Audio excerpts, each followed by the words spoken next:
ابھی تک عمران خان کے گھر کا گھیراؤ جاری ہے. ہزاروں لاکھوں کارکن نہتے کارکن مقابلہ کر رہے ہیں ان کو گرفتار ہونے سے روکنے کے لیے.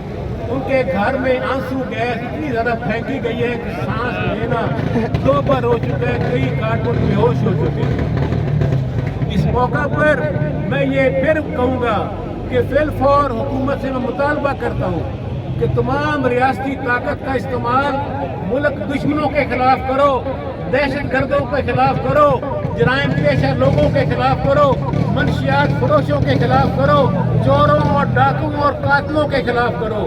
اس طاقت کا اظہار ملک کے مقبول قیادت اور لیڈر کے خلاف نہ کرو جو کہ پاکستان کی عوام اس کے ساتھ کھڑی ہے. میں مطالبہ کرتا ہوں کہ فی الفور تمام پولیس اور تمام ایجنسیاں جو وہاں کھڑی ہیں ان کو وڈرا کیا جائے زمان پارک سے، اور عدالت میں جو کل پیشی لگی ہوئی ہے عدالت کو موقع دیا جائے ان کو ضمانت فراہم کرے.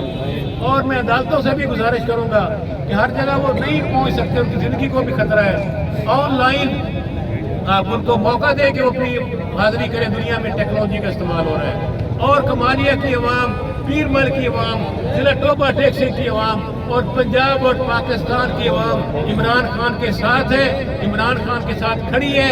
اور عمران خان کو اگر گرفتار کیا گیا تو پھر نتائج کی ذمہ داری حکومت پر ہوگی.